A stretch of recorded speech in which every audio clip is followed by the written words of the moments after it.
សំដំចិនដាសំលេងបាសាប្រគំ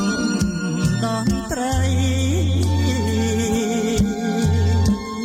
សៀមរៀបបុព្វា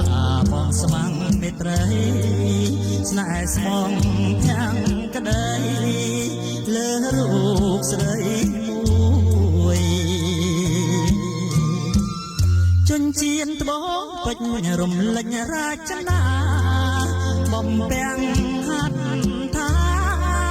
ប្រចាំចិត្តស្រីចំណាយរូបអូនមានតែពាំងក្ដី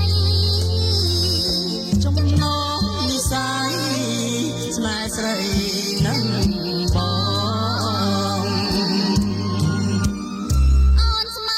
ងស្នេហ៍អិនប្រែចិនដាប្រាសាទសីលាជួយជាសាងសីរំដួលសៀមរាបបងត្រកងបីលិនពណ៌និសា